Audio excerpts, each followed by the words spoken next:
Testing, test. See, and that's what the fuck I be. My bad. I've been sitting here talking, and this is why I say it pisses me off because I had the shit set up early, check all the meters. I got to make sure the sound, the mixer's on before OBS comes on. And so I'm here talking. I'm running my fucking mouth. Anyway, I'm telling you, hit the daily command right now because I'm fixing the problem. So you better capitalize like Miss Bell is. Get your free pistachios because I'm working on fixing that right now. And I'm not going to take away any pistachios if you got you some free ones. So get it. Early bird gets the worm. That's just how the things go. So tonight I want to talk about vices, right? And when I mean vices, I'm not just talking about vice grip pliers. I'm not talking about Miami Vice. I'm not talking about, just drugs and alcohol. I mean, we can talk about gambling. We can talk about addiction to sex. We can talk about, addiction to the internet. There's lots of different vices. But it's not about saying, oh, this vice is better than that vice, or it's not about looking down or talking down on anybody, right? Some of us in here have a lavender vice. I'm not going to name any names, Ms. Bill. But the thing about it is one vice really better than another, right? If a person's hooked on drugs and another person is addicted to television, is the person who's addicted to television better than the person who's hooked on drugs? Or are they both equally bad vices just to the person that is dealing with them, right? So, like I said, the conversation is more so dealing with them. Who are we to judge others? Because we all have them. And I'm going to kind of tell you where this came from. So some of y'all, if y'all some Den folk OGs and y'all been around, y'all know when I went on vacation a few years back around COVID time, right? Some of you may remember the story, some of you may not. The one time it wants to be fucking hot in this motherfucker. I don't want to get on. Look, we might as well take it all the way back to old. I mean, this motherfucker sweating and shit, running up and down the stairs. Give me 1 second. Let me wipe my face before I get on camera. I don't want to be extra greasy. Y'all better hurry up and get your dailies. It might be a wrap. Let me make sure this whole thing ain't fuck up. Are we good? Okay. I got shit going on in the background trying to fix the bot, so apologize for that. The YouTube thing. Hold on. Okay, my bad. Because the whole I don't know what's been going on with YouTube lately. Like I told y'all, it's been fucking up. That's why I want to fuck with Kick more. I'm gonna start trying to get y'all to get with Kick. We might try something on Kick tomorrow. So if you ain't got a Kick account, get one. Like the chat dropped out, the fucking load, the page where all the shit shows. It's always something with fucking YouTube. Anyway. Let me get a little towel. Let me dry myself. I'm running up and down the stairs and shit, and it's all humid.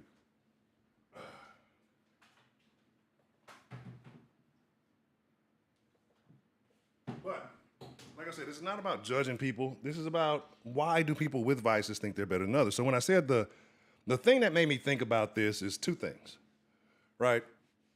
So I was getting my little religion on today, and I was just listening, and the scripture about the when you look at what is it, like the twig in your brother's eye when you got like a fucking log in yours. And that's one thing. Then there was another video I saw where a guy catches this guy in his car smoking. And it's not smoking weed, he's smoking crack. He's smoking crack. And me personally, and I don't know what you guys would do, and let me know in the chat what you would do how would you respond if you open up your car door in the back seat, not somebody rummaging through your shit or anything. They're just sitting in the back seat of your car smoking crack. I think most of us would be livid because our personal space was invaded, right? Even if we're not in that car. But Buddy was cool about it. He was like, you know what? Do what you do. Just make sure you don't burn shit. He was pissed off, like, don't do it again. I'm going to let you finish up this time because Buddy was super critical. I guess you're smoking rocks. I'm pretty sure you're going to be scared. And then he let him make it. And I was just thinking about that. I'm like, man, there ain't no way I'm going to let a motherfucking crackhead smoke crack in my car, right? But the dude showed compassion. Like, that's how you know a motherfucker that's been through some shit or got some relatives or got some shit going on, like, to where you can be okay with some shit like that. You are a different breed than most, right? And even a lot of people who've been through shit like that still would not engage in it. You know what I mean? Uno momento.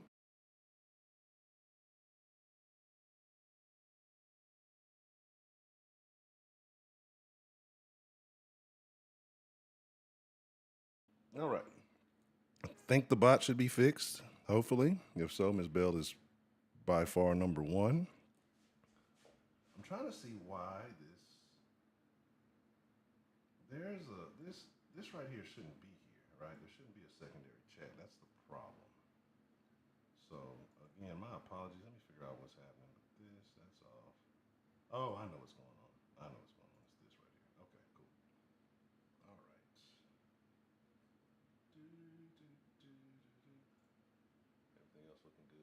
Make sure you're in the live chat, not the top chat. All right, now that looks like it's working, and I got a bunch of doubly shit going on. Oh my god. I can't even access the other. What the fuck is happening? It's always something. All right, all right, all right, all right, all right, all right, all right. So again, like I said, I hope you got your smoke. I hope you got your drinks or whatever you do. The last thing, right? And like I said, the last thing, I'm all sweaty, my shit all turned up. Like I said, the last thing, the real reason why I wanted to have this conversation was, see, I got a bunch of double shit happening. I don't know why.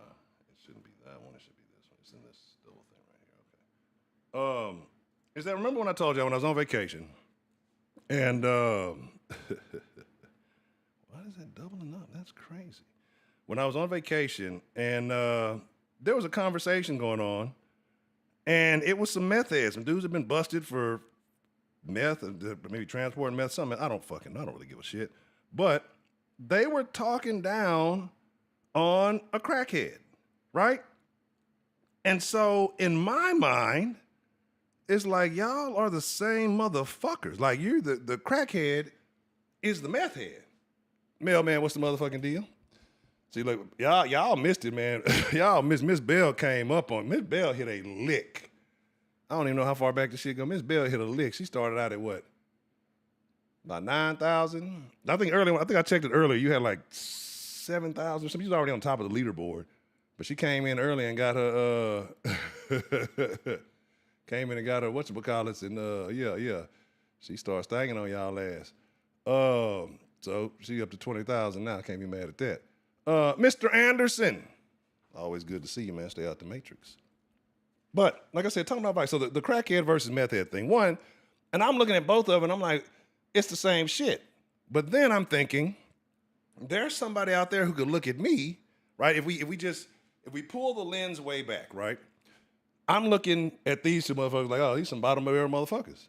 I smoke weed, right? Somebody could be looking at me like, oh, look at this pothead Rasta making. What does he think he is? He thinks he's gonna roll up a doobie and smoke it anywhere. You know, they might think about me, right? They may look at me differently, right? So I was thinking, I was like, why? Why do we feel like we're better when we all have an issue, right? Like I said, it may be sex addiction. It may be gambling. People on these prize picks, on these different platforms, right?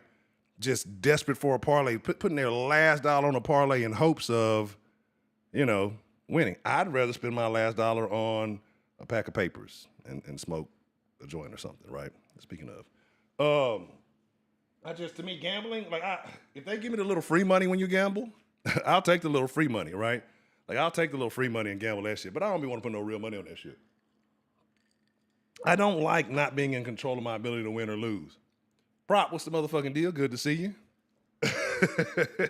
Hey, man, pistachio scam, the bill is right. I told y'all the other day in the chat, me and Bill in cahoots.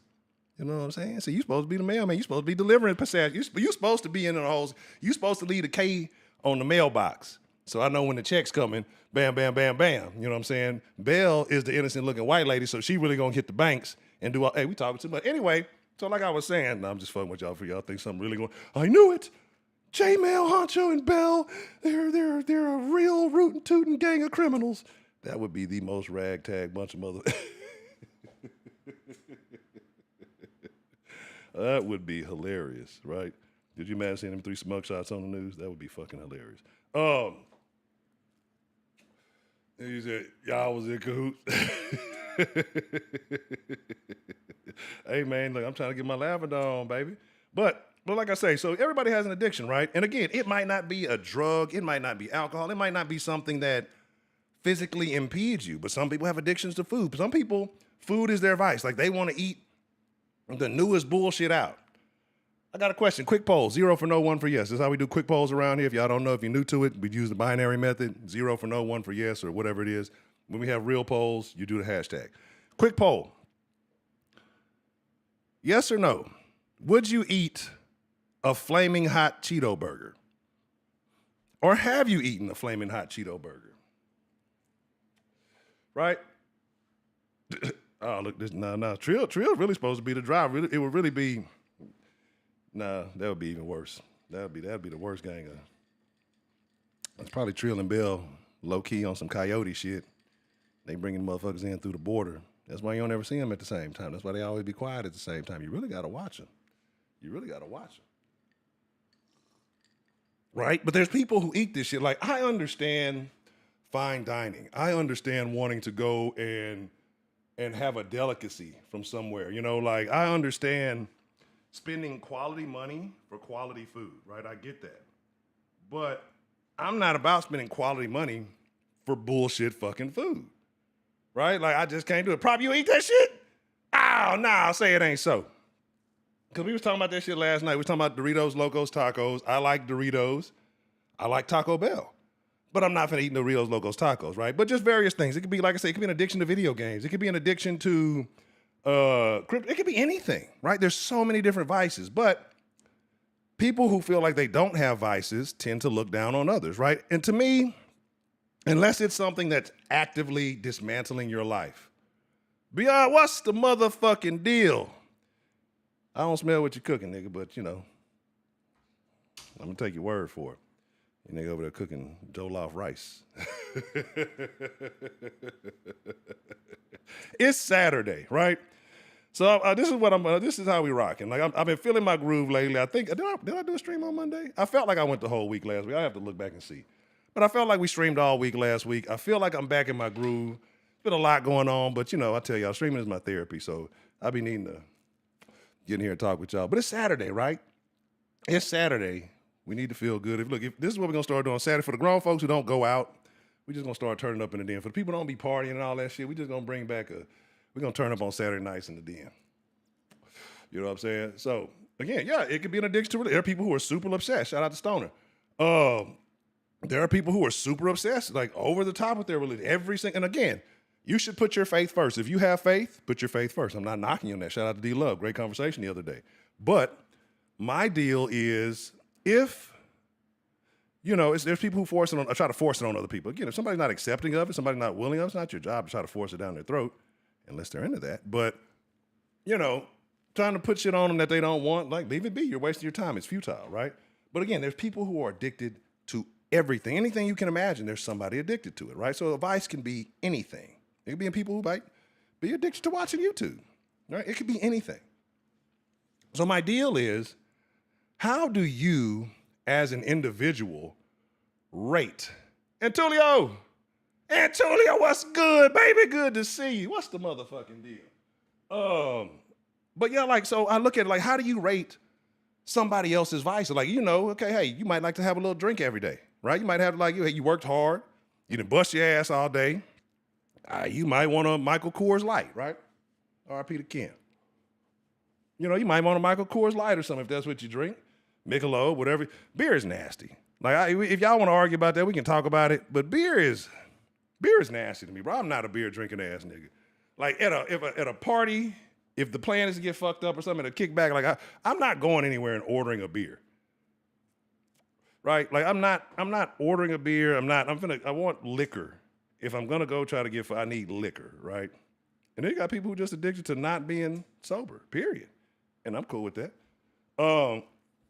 But again, what makes one vice better or worse than another, right? So if somebody who's addicted to gambling, you know, willing to wager everything, their house, their family, their kids, are they better than somebody who may have an active drug addiction, but is holding their own, right? Like, when I was in construction, I knew motherfuckers who were foremans, right? Foremans on the fucking job, general foremen. And they smoked crack. As soon as they got that motherfucking check, as soon as they got that per diem, actually, because, you know, generally you're going to get that per diem first, depending on who you're working for, right? As soon as they got that per diem, shit, them motherfuckers were in whatever local neighborhood they were in, didn't show up to work the next day. They, wherever in the country you are, they gonna go find some crack. Crackhead know how to find some crack, man. That's terrible, Trill. It's Dr. Love. The D is short for doctor. The D is short for doctor. You know what I'm saying? Look, D Love and Colin. That's why you don't know who the mailman is, nigga. Trill don't know who the mail. How this nigga Trill call himself a den folk don't know who the mailman is. We need to do elections. We need to do that soon. But, right? So again, so say somebody has a great job, right? But they actively every weekend these motherfuckers smoking. That's a lot of motherfuckers. There's a lot of functional crackheads, right? And I don't like to even call them crackheads. I like to call to me, if you're a head, like if you're a pothead, you're a crackhead, you're a meth head or whatever, base head, whatever you want to call it. Like to me, that's when it's taking over your mind and it's like you're on the downside, like you're falling down. You know what I mean? That's how I look at it. I'm mad. My buttons ain't working. I be doing all this shit and then the shit just don't work. Yeah, it's fucking doing it again. Like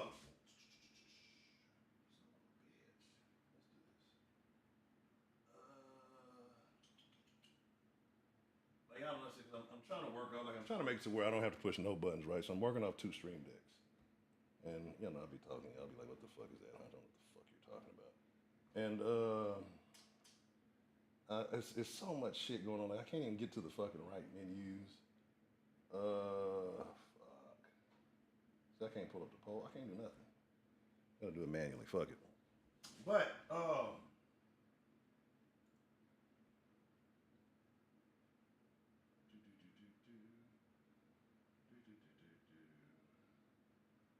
can't hear it. It's cutting out. Give me a second.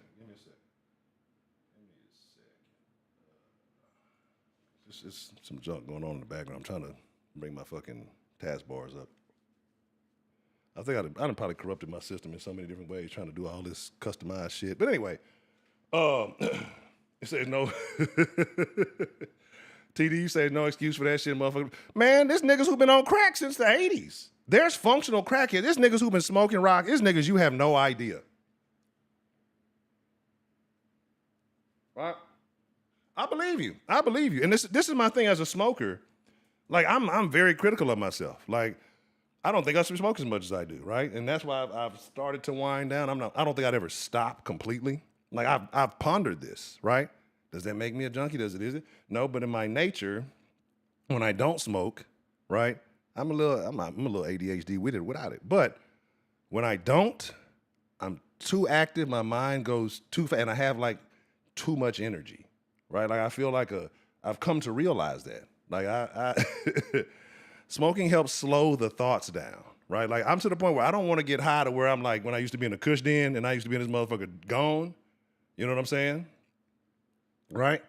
I don't know. We really just got started. I ain't been on there that long. I've probably been talking for a minute, but I ain't been on that long. You know, the beginning of the streams always fuck up. So, but like I said, all we're talking about is what makes one vice worse than another.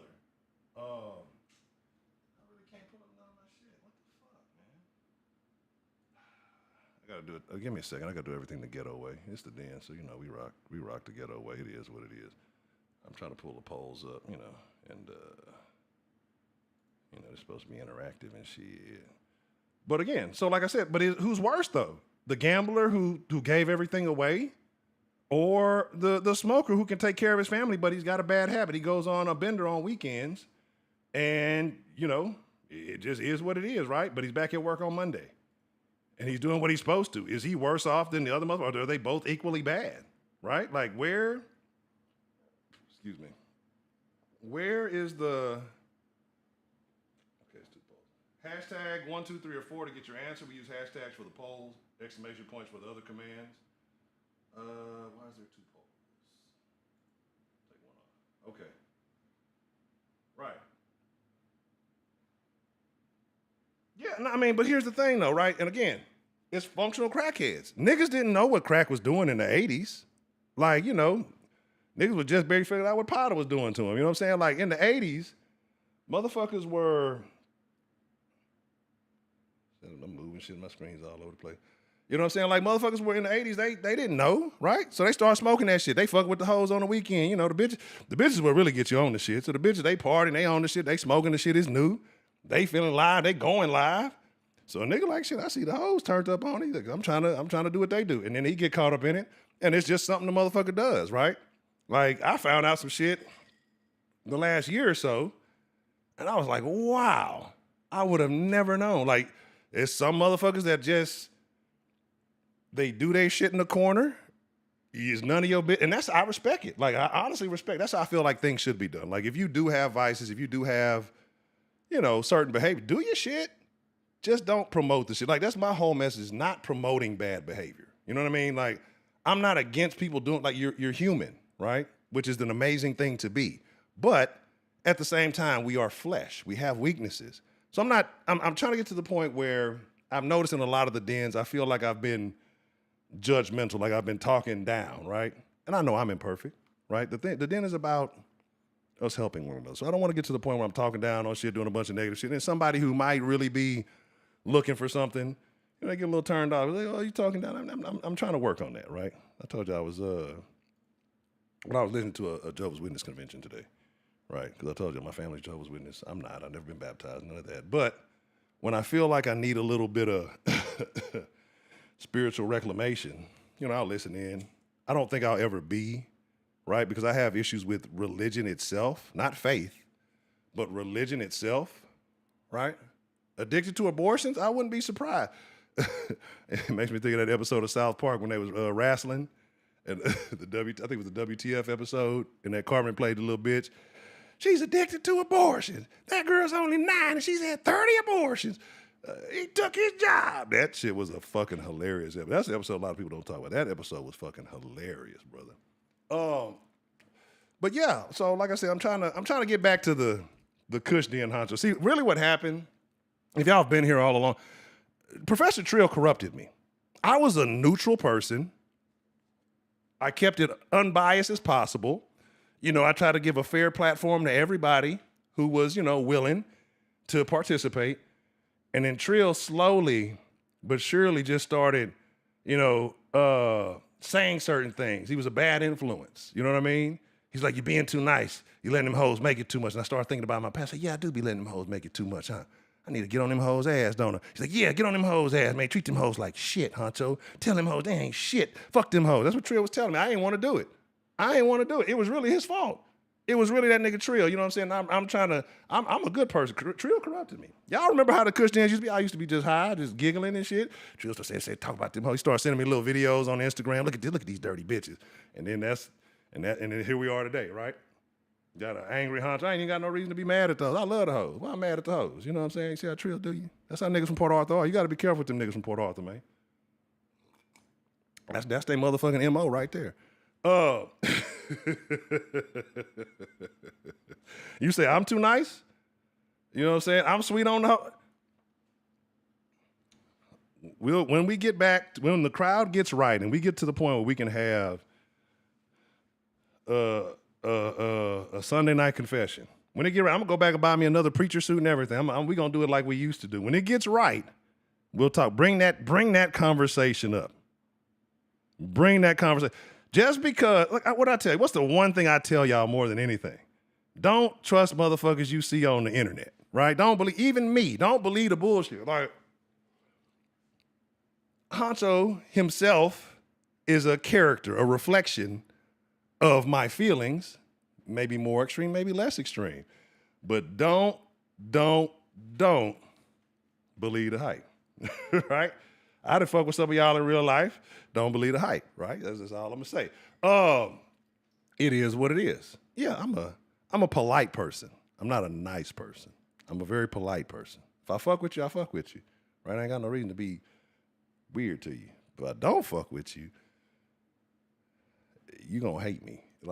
Cause I'm a person, like I said, I'm very cool. I don't really try to start a lot of shit. I'm really just, I let people make it. It is what it is.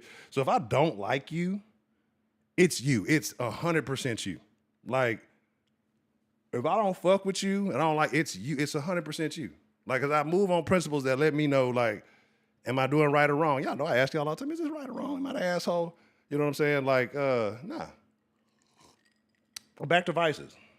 And the hypocrisy of this conversation is that I'm drinking a little bit of rum and smoking a joint while we're talking about vices. And that was the point of the conversation, right? Like, I told y'all, like, who was I as a weed smoker to feel like I'm better than a crackhead or a meth head, right? Our biases make us feel that. And no, I haven't gone down the crackhead road, and I don't want to know what meth feel like. I don't need to be up for 3 days. I got shit to do. But like I said, nigga, I almost had a Jerry Curl. I was dark skinned. I was trying to be a trendsetter, baby. Y'all just don't know. That shit just ain't come out Jerry. It ain't come out curl either. Right?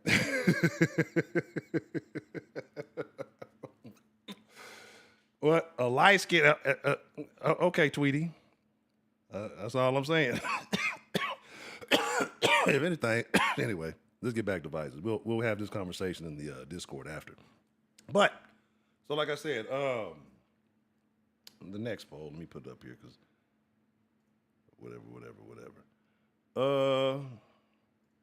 What is easiest to judge? Is it easiest to judge somebody else's vices, recognizing that you have vices of your own? Are they equally difficult, or does it really depend on the situation, right? Hashtag. You know what I'm saying? How you know? Nah, I ain't gonna lie to y'all. Y'all wanna know some shit for real? When I was young, I did want to be a light skin. My sister was light skinned. My sister who passed away was light skinned. And goddamn near high yellow. And I used to think, oh, she get all the special treatment out of it. Look. And then just one day it clicked. I was like, fuck that, nigga. Fuck that. I'm winning. I started seeing light skinned niggas getting bruised up. We start playing sports, nigga. You start seeing them niggas be folding. You know what I'm saying? Them niggas be putting on suntan lotion and shit. I don't want none of that. I don't want none of that. I'm cool on that shit. So again, make sure you put the hashtag on it so it'll mark. 'Cause I don't think the regular one. I need to set it to pick up like that, but I don't think the regular one might pick up. But we do, right? And again, like I say, it's easy to see it. But why do we focus more on other people's vices, other people's hangups than our own? And if you're honest with yourself, right? What vice do you have? This is the den. We're all grown people here. If you were to judge yourself, what vices would you say that you have? Or what vice do you think? It might not be something detrimental to your success, but something that you know causes you a hang up in life, and something that maybe you would pray about, or you address, or you look into information on how to fix, whatever it may be. Or maybe something in the past that you've had to go seek help for because it was a vice and you had to make the right adjustments or to change up, right? Okay, so I mean, there's lots of different things, right? And again, that's why I say, like, trying to be judgmental these days, like, I get it. It's easy for us to look at the next man and say, this motherfucker should have been this, and this. But then when you really look at the world as you know it, and you look at how people have grown up in the homes they grew up in, the things that go on, that you really have no idea. I can't blame anybody for anything anymore, right? If you're a notified questioner, I don't like to say conspiracy theories. I'm saying you got information and you question things. You know all the stuff that's going on around the country. You know all the stuff that they're doing to, people, the tests that are being conducted, the food, how it's being tempered, and how it impacts people, right? I don't know what this motherfucker's diet was like. That's how deep I started getting into the shit. It's not like it's super deep, but it's like your diet can fuck up how you operate, right? Or even now, these women who take medication in seeks of being in hopes of getting better are being manipulated because the medicine changes how they think, the things they view as attractive or beneficial or whatever, and it causes more harm than help, right? Like, so for me, I just kind of sit back and I feel sorry for people, right? I feel sorry for people more than anything. You know what I mean? So it's even if somebody pisses me the fuck off, like I look at what I know or what I may have observed, and I try to have mercy and remorse and just be like, man, this motherfucker, hey, I can't imagine, they probably had a fucked up childhood. They probably had a this, that, and the third. And sometimes that's cool, but at a certain point, where do you stop forgiving people for shit like that? Where do you stop, allowing that to be a justifiable excuse? Because at some point you have to join society, and at some point you have to be a part of society and contribute. Or, you don't, and you get dealt with. So, TD said, you said yours is sex. That's rather unfortunate. You be falling catch to the snatch. Hey, that's been man's first problem since day one, since goddamn Adam, man. You ain't learned from your predecessors.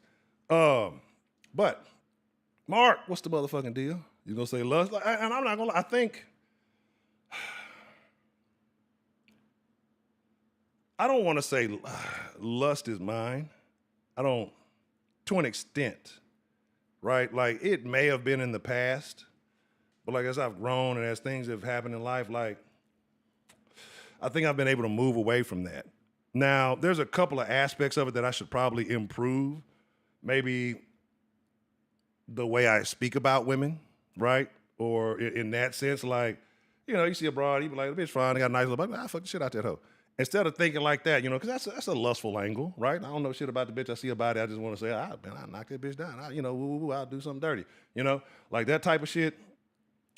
That's where I would say maybe that's bad, right? Because technically, even thinking about it, even if you're not serious about it, is a form of adultery, right? Like, and again, I know some people ain't religious, but if you got to hold yourself to some kind of principle, some kind of standard, even if it's not religion, even if it's not military, if it's not whatever it may be, you got to hold yourself to some kind of protocol, in my opinion, to have a decent life. That's just how it works to me. If you don't, then you're going to go wayward. If you don't have a real plan or real structure, you tend to go wayward, right? It's just kind of how it is. But like I say, you gotta have some kind of structure and strategy. But some people free spirit, some people willy nilly, some people just different, right? They just are, and I'm not knocking that either, right? Like, because the thing about this whole planet, this whole existence is, when it comes down to it, none of us chose to come here. Now, some people will say, hey, well, before you came here, you were a spirit and you just, and nigga, ain't nobody choose to come here beforehand. Because who the fuck was choosing to come to some of the shit that's going on down here on planet Earth, right? Especially in the good old US of A. And I'm not knocking it. But again, there's certain situations, like if you believe that you chose a body and all that before you came here, and then people come and they have ailments or they have illnesses. You don't choose that. Things happen, right? So, like I was saying, you say it was how can you look at the situation, environment, childhood, so that was the case, then every person that grew up in the same place had the same life. That's interesting. That's a very interesting way. Do people who grow up in similar situations have similar vices? Or do people who grow up in traumas or people who grow up with issues, do they find different outlets? Some people find positive outlets. Some people, when they go towards vices or detrimental situations, right? Why is that? Right? And again, everybody knows what drugs do. Everybody knows what alcohol does. Everybody knows there's no rainbow at the end of the road, right? But we all go there, right? Because it feels good in the moment. We know in the long term that it's no bueno, right? It's not all that. But in that moment, in the short term, it feels good, baby. So this is what we're gonna do. I'm not gonna waste a lot of time. I'm gonna open up the lines here. Give me a second. Let me make sure everything is up. Hopefully the lines work today and I ain't gotta do it the ghetto way. Sitting there holding the phone, my arm hurting and shit. Let me see. Do I have it on here? Might have to change the deal. Give me a second. Let me put my headset on. And again, like I said, I told you, we getting back to that old deal shit. If you ain't pre-roll, you're out of control. If you ain't got your adult beverage, I don't know what to tell you. If you're on the road, like some folks, you stay sober. You can do that. You can get you some BBC when you get home. And then, yeah, since we got dark skin jokes and shit, he's out there drinking the BBC, man. And but like I said, for the rest of y'all, if your ass too young, man, drink you some warm water and take your punk ass to bed. Go play on what the kids on now, the Switch. Go play on your Nintendo DS, nigga. You know what I'm saying? On your PlayStation Portable, nigga. You know what I'm talking about? Hopefully this is working correctly. That should be. All right, the number, if you want to call in and talk about tonight's topic, 832-779-7043. If you want to get in on the conversation, or if you don't necessarily want to talk, you can always text, and I'll be willing to read your text anonymously if you don't want to be put out on Front Street. But like I say, vices. What makes one vice worse than another? What makes one vice better than another? Why are we so quick to call out everybody else's problems and not address ours, right? Because your life only improves when you address your issues, right? It's not getting better by pointing fingers at everybody else. You still have to deal with the things that you're dealing with, ultimately, or not, and they can just get worse. But uno segundo, do. You said a small percent is hereditary or genetic. Once you know it's a vice, it becomes a choice. So when did lavender become a vice for you, Ms. Bell? When did you recognize your genetic predisposition to the love of lavender? And then when did you start making a choice to be lathed in lavender? 45,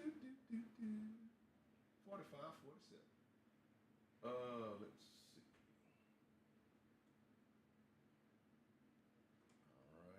All right. While I was doing that, let me pull up the other poll. That's why I got so much shit everywhere. I'm mad that the shit ain't working like it's supposed to. All this shit's supposed to be like one button, and it works. So, what influences society's judgments of a vice the most, right? Do we look at things differently because they're legal or illegal? Your religious background? Is it culture? Is it just a personal experience? Or is it because of the amount of harm that a particular vice does? Like I said, I asked earlier, what's worse? The gambler who lost everything gambling? He didn't take any drugs. He didn't do anything to his body physically, right? But he lost his home. His wife divorced him because he's out of money.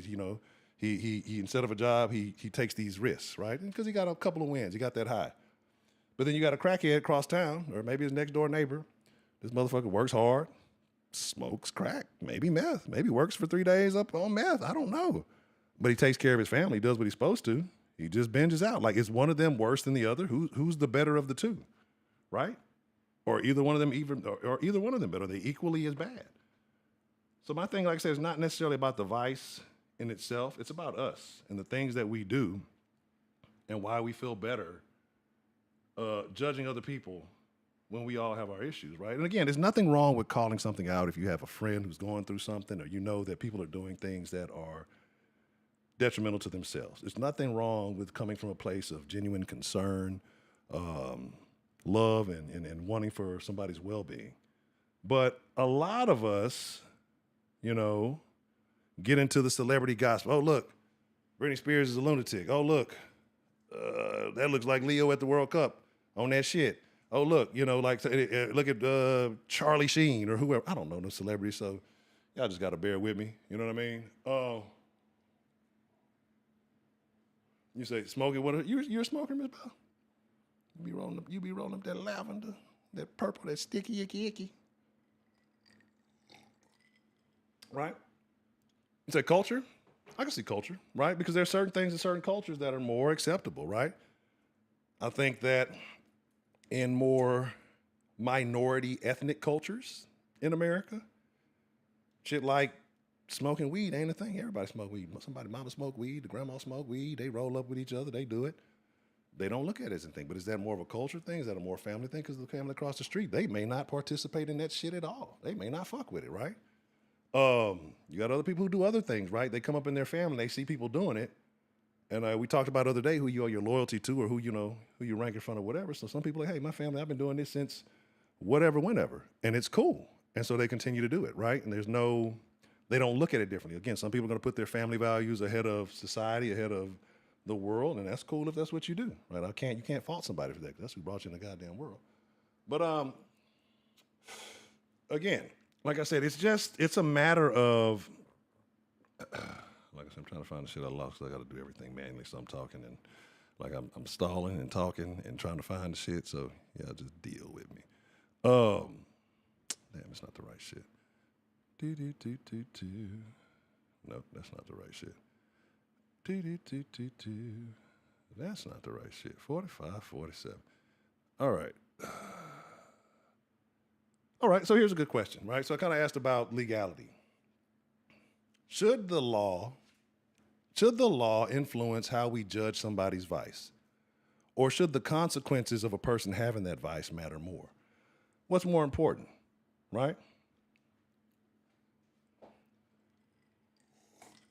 All right, and so yeah, we've been rocking it during the week at 9. Like I said, I'm trying to do extras on the weekend, but 9 p.m. Central. It's good to see you, though. It's good to know you're doing all right. Well, hopefully you're doing all right. Hope everything's going good with you, brother, but it's good to see you.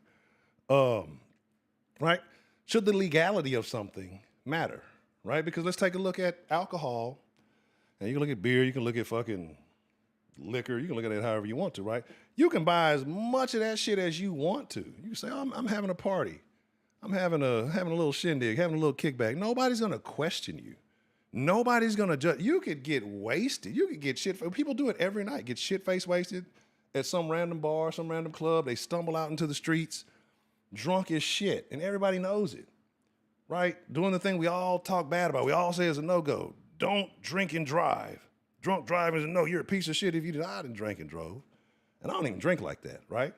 But even in those few incidents that it happened, it was a real risk. That was stupid. I shouldn't have made it, right? Like there's definitely somebody watching it, but I shouldn't have made it, but I did it, right? In that same instant, but that's legal versus somebody, sitting on their porch smoking a blunt. And, it might not be legal and the neighbor next door smells it and they call the laws on them and it becomes a big old deal, right? Like, how do you judge? How do you look at something and determine what is a better situation? What is a worse situation? Or is it truly none of my fucking business, right? Like, is it truly none of my business what the other people do and I should be solely concerned about me, myself, and Irene, right? Like, in the things that I have going on in my life. So, would you, and these are all supposed to be whatchamacallit, like I say, but the thing ain't working, so I'm asking them manually. You know what I'm saying? I would ask if y'all call me, but y'all afraid of the line, because y'all all got vices. Y'all all on this shit. I don't know what that shit is, but y'all all on this shit right now. That's why y'all want to call in. But actually, I might not even have the line done right, so let me fix that while I'm talking shit. Yeah, I don't even have that bitch connected, so. Anyway. Hey. Players fuck up. You know what I'm saying? And if you're a big player, you're going to have big fuck ups. It just be like that. So the line is active now. So if you may have called and I did not answer or did not hear it, my bad. I apologize.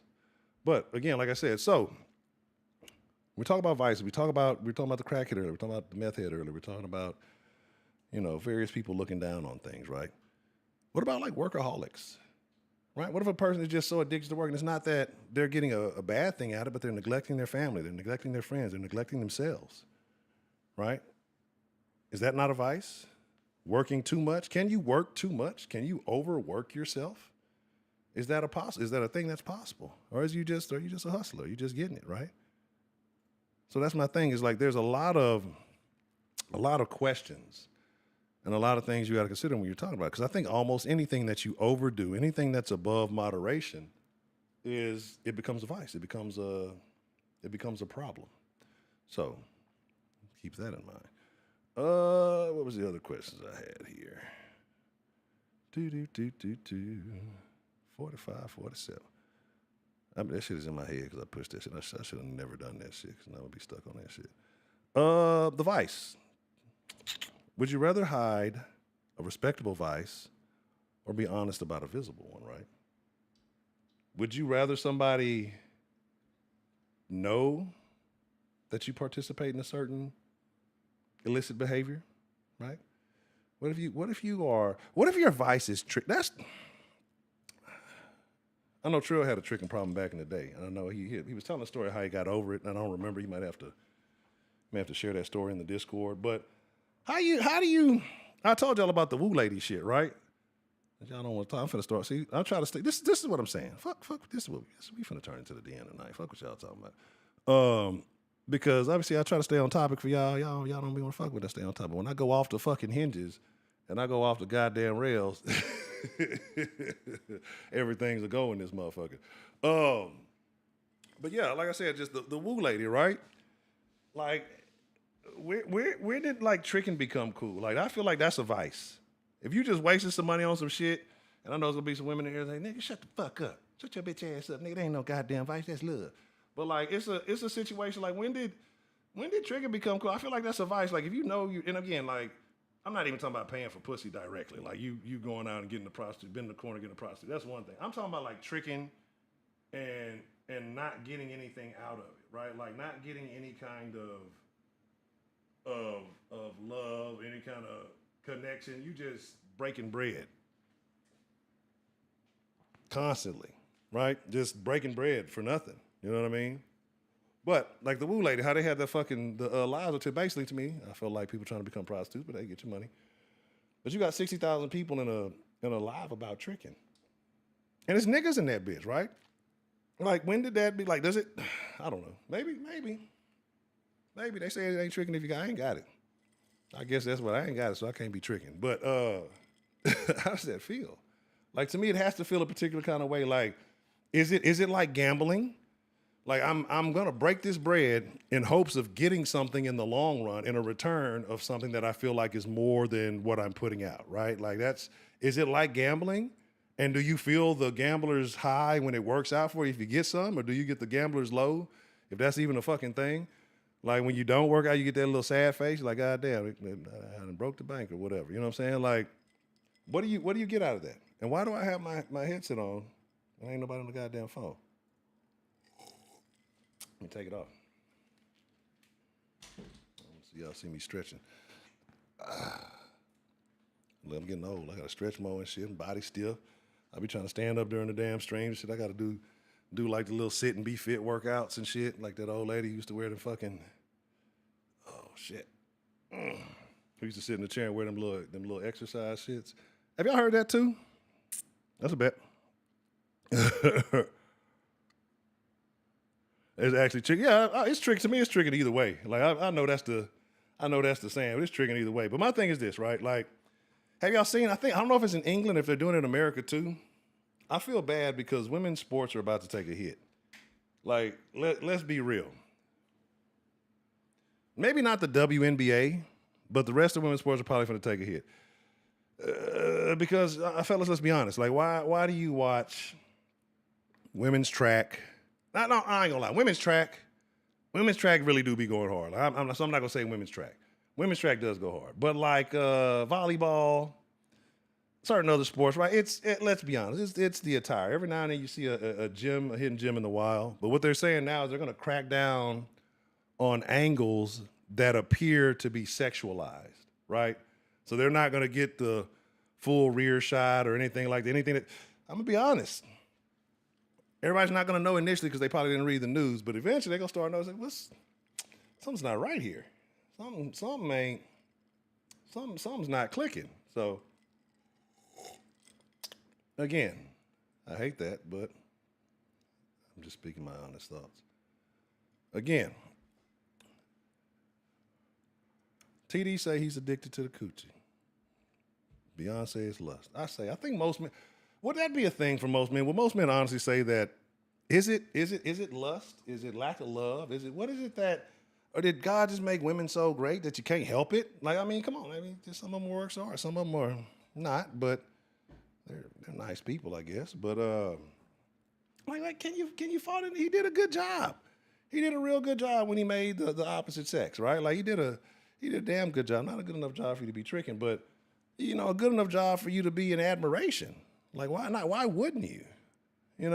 But I think it's the line between admiration and mental penetration, I think, is where you kind of got to draw it, right? So when I say that, I mean, when I'm talking about earlier, like, you see a fine motherfucking bitch, you be like, oh man, I'd hit that shit, I'd fuck it. But you're not thinking about how you want to pin the bitch down and just have your way, but you like, it's almost like a compliment of saying she got a nice body.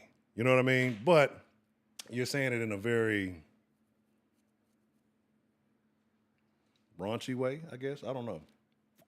Is it just me? Am I the only one? I don't know, right? But you say I can go without it, but I can't live without it. Yeah, I mean, it makes sense. You can go without it. But I mean, that's my thing. Like, have you ever, when I say like a vice, right? When I say a vice, like, have you ever done something, we all have. Like, have you ever done something retarded for the coochie, right? Like, that's what I'm hitting at. Like, have you ever done something? See, this shit keep going on. It keeps going down in the background. So my apologies, y'all. I gotta figure out what's happening. Like, why this shit keeps doing it. But like, have you ever gone out like again as a grown man, right? Because I'll give you up until the age of 18, maybe even to the age of 21, right? Because we done all done some dumb shit to get some action. Like, I mean, it's just part of the ritual, right? Like you done some dumb shit in hopes of some hype, right? It's just you have. I don't care who you. It's gone both ways. It's bras that been done it too. So it is what it is. Everybody is in that pit. But after that age, You know, when you should have a little bit of sense, you should have a little bit of practice, a little bit of understanding, and enough experience with post-nut clarity to start realizing some things. Have you gone on a crash dummy mission after the age of 21 that ended up detrimental for you, right? Like you going and trying to get the coochie, but it ended up detrimental for you. Then if you continue to do it, I think that would be a vice. Or fucking with a bitch you know is bad for you, but she do that thing you like. You know what I'm saying? She do that little thing that you get into.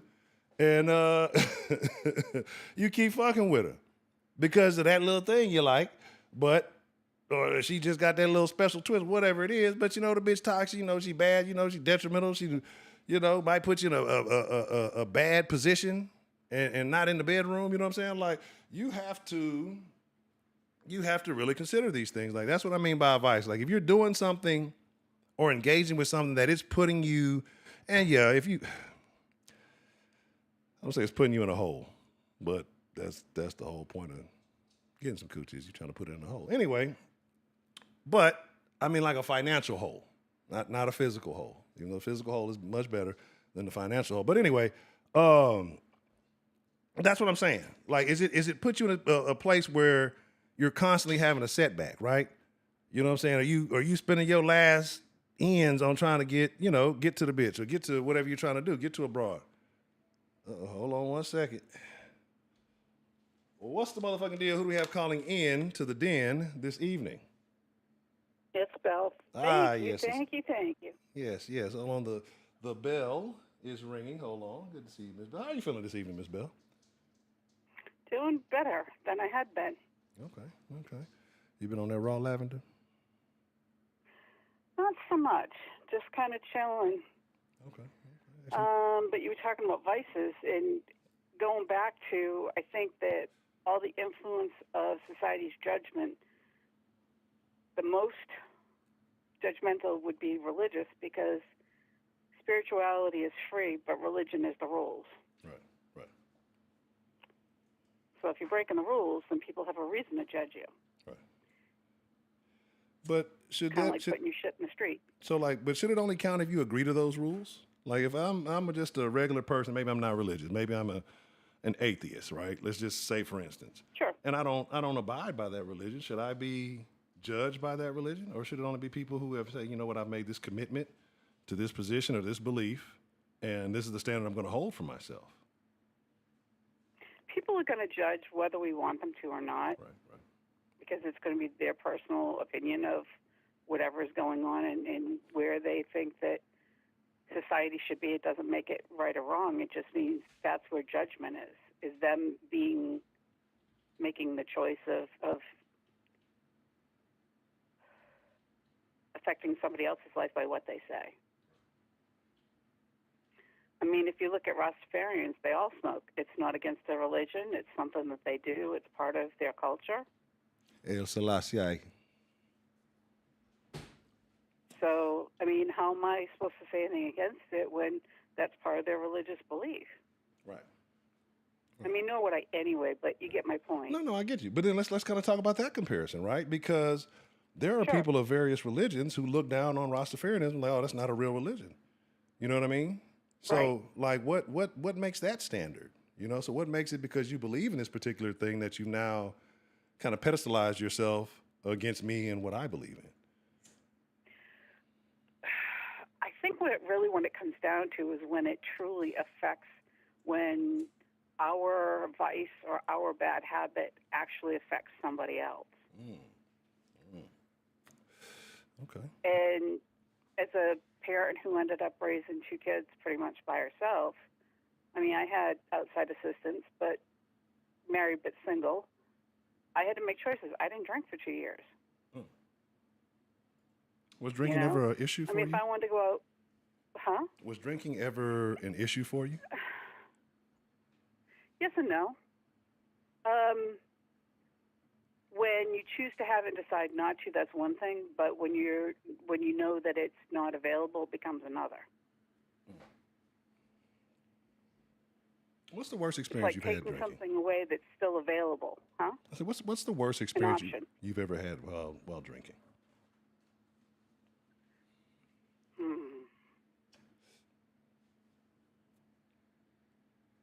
I don't remember. It's been that long ago. Okay. So you said you stopped for 2 years. Do you drink now? I think the last drink I had was 3 years ago. 3? Okay. What was Yeah, it? it Do was you more remember what by it was? choice. I was down in Florida, and I was at my best friend's wedding reception, and we tore it up, but I didn't have to drive. Tore it That's the up. thing. Let me find out you was on the dance floor. I Yeah. tell y'all, watch out for Miss Bell. She already dropped that gumbo recipe on y'all. Y'all better be careful. Y'all gotta watch Miss Bell. And what I forgot to tell you is it's either okra or filet part, if not both. But coming back to that is just the fact that for me it was, if I have a vice, I have to choose what's going to be the best result and the least detriment for my people, my kids and family and whatever, you know. Right. And I'm still responsible for 90% of the driving in my family. Right. Okay. And I don't like sitting on a patio and having a glass of wine in the summer anymore. I'm just kind of over that. So, if you've replaced the drinking, and generally people replace vices, habits, behaviors with other vices, habits, or behaviors, sometimes better, sometimes worse.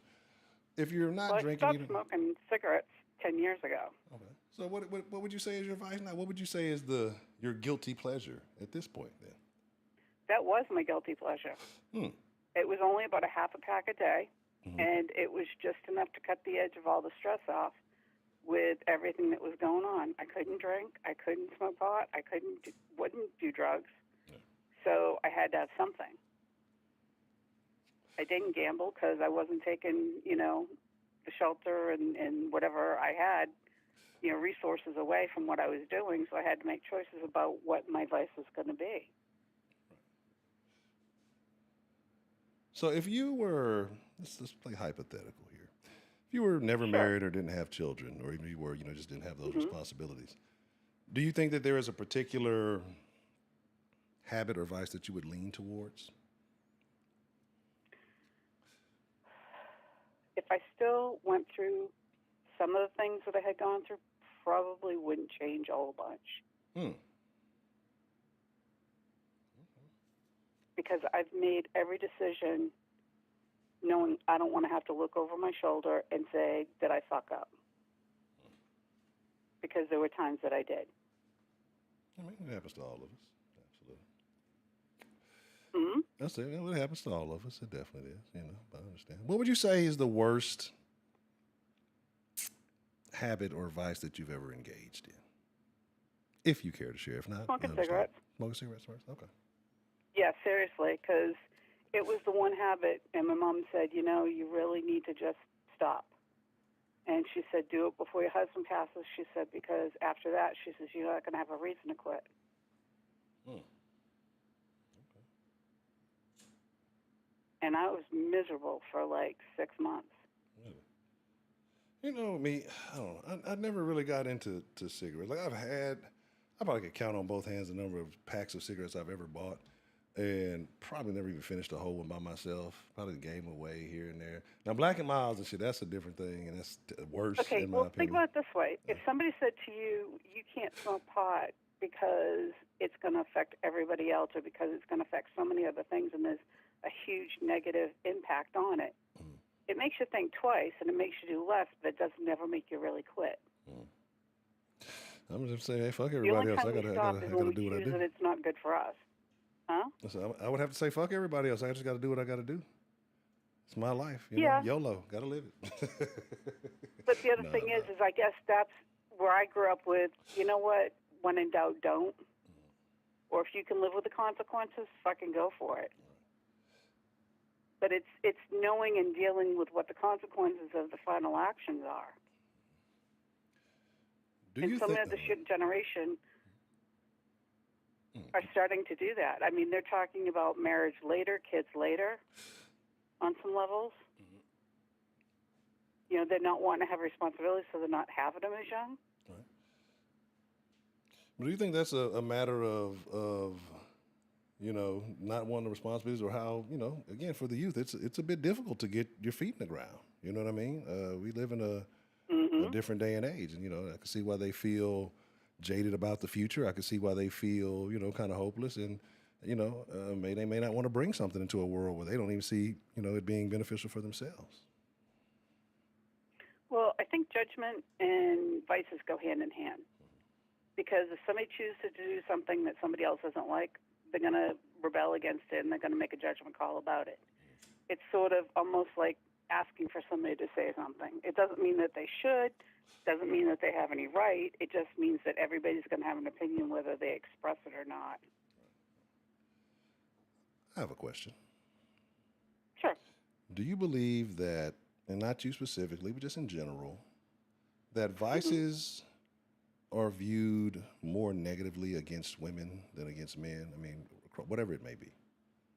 Oh, that's interesting. I'd have to say depending on the specific vice. Let's say like gambling. Because,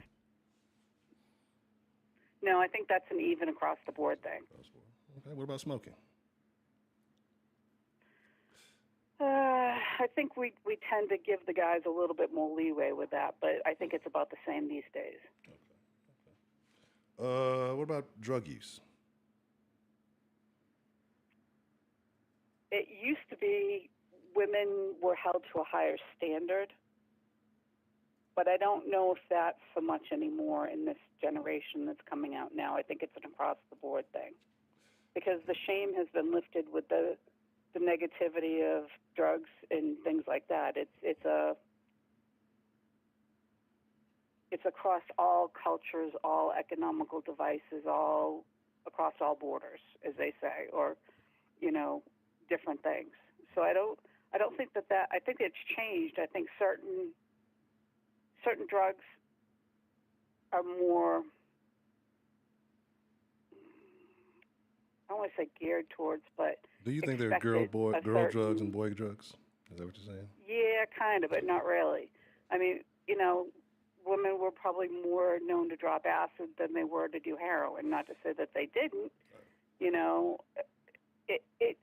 also depends on what part of the country you're from. It also depends on, social economical. It also depends on a lot of things. I think that that's where it's sort of become balanced between men and women. But because the shame of drugs has been lifted because everybody has an addict in their family of some sort, that the amount of judgment has been retreated, I guess would be the best way to say that. It's not to say that it isn't there. Do you think there's a double standard? I'm sorry, go ahead. I think still the biggest double standard is sex addiction with men and women. I think women are still put on a higher pedestal. Why do you think that is? I guess the hope is that it's still expected that women are supposed to be above reproach. And we're disappointed when they're not. And not to say that men are failures, because they're not, but it seems like the expectation is more socially accepted than it is for women.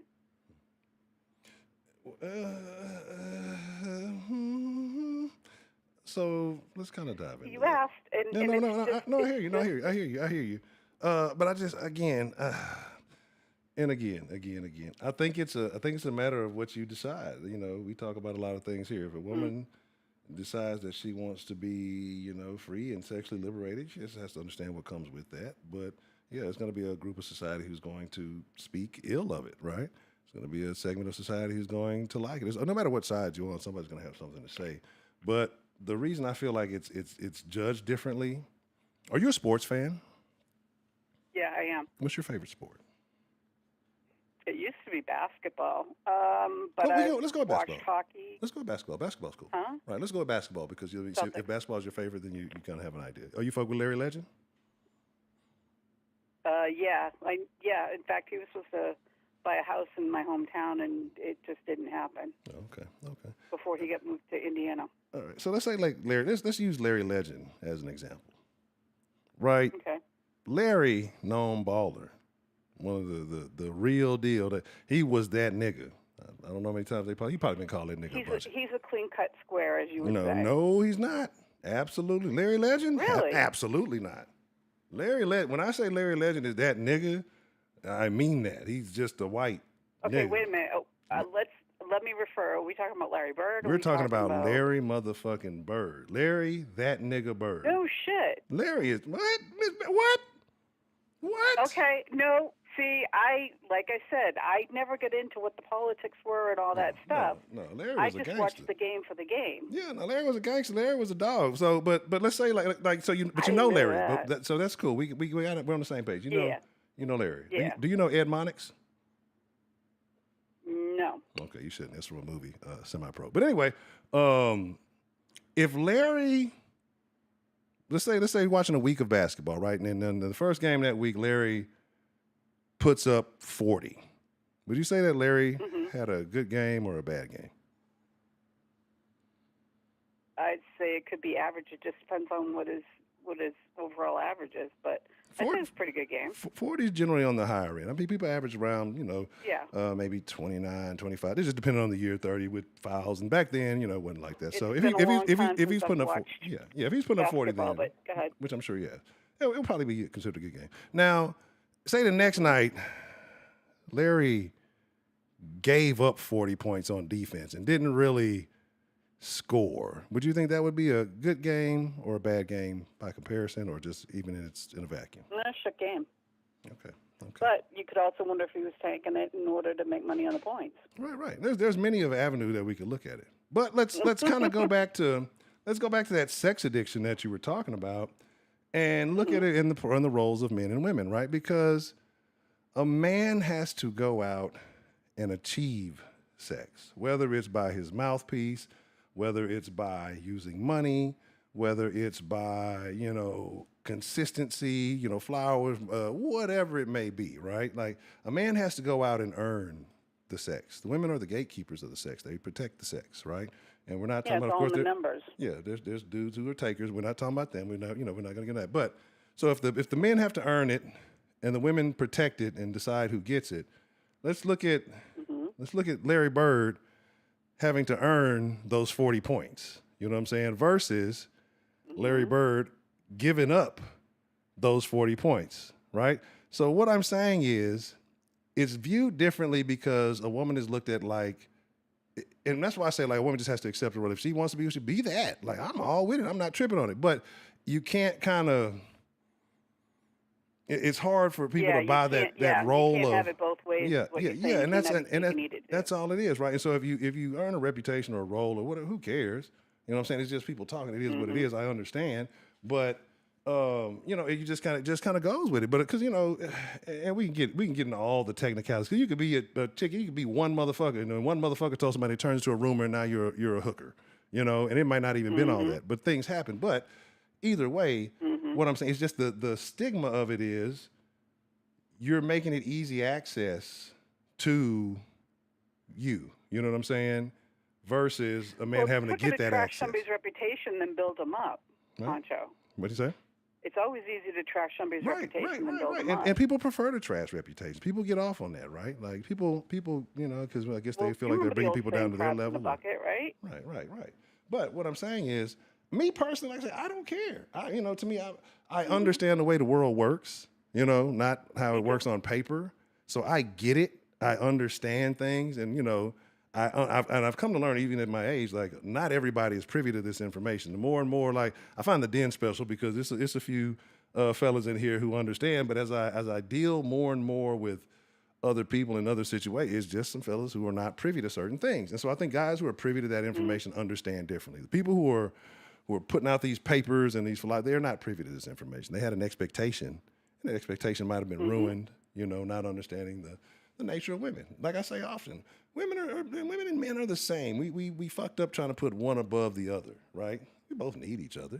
We both rely on each other. Whether one of us wants to accept it or not, because of whatever feelings we may have or whatever feelings the media may interject, it's very necessary. Men want women and women want men, right? That's just how we're designed. In the grand scheme of things, minus all the extra bullshit, that's how it goes. You know what I'm saying? So we're going to have the same craving. Women, I understand, women are going to be attracted to dudes, right? And to in the same way dudes want a lot of women, it may be women who want a lot of dudes, and they may follow that route. And there's nothing wrong with that if that's what you choose to do. But like we said, it's just you gotta, if that's the role you go, just roll with that. You can't expect somebody to believe something else because that's just not how it's going to go, right? You're just going to be perceived a certain way. And it's not saying that you can't be a professional. It's not saying that you can't be a whatever, but it's just you're going to be looked at differently, and that's just that's how people are. I mean, it is what it is. But there are some women who I've lived a long life. I'm Gen X, but it doesn't mean that I make judgment calls about just because I choose to have a high moral code of conduct for myself. Doesn't mean I judge anybody else because you do you. That's fine. Right. As long as you're not infringing on me or wanting to be with a partner that I want to be with, I'm good with that. And I think that that's kind of part of it is the fact that that's a lot of where the judgment comes in is that if sometimes if men or women see that they want something, that's also a vice too of wanting what somebody else has. So first, shout out to Miss Jen. Good to see you, Miss Jen. But number two, you've never had a Jolene, Miss Bell. You never had a Jolene. Oh yeah. You ever had to deal with a Jolene? How did you handle your Jolene? I told whoever I was with at the time, fine, you want to go, because the bottom line is if they're going to be with you and you ride or die together, nobody else is going to take that person away from or you away from them. I agree. You know what I'm saying? I agree. If you two are in it for the long haul, I mean, if it's just a dating thing and she's just chasing him and he's keep letting her come back, then let him go because he's not for you. Do you think some people enjoy the toxicity of those kind of situations, though? Some people like that okay, drama. that, honestly, I believe men are just as guilty of that badass behavior as women are. What? Explain. Yes. I think men, like, it's almost like a lion or a ram or like two male species trying to get whatever the female species is, and it's like to fight over her.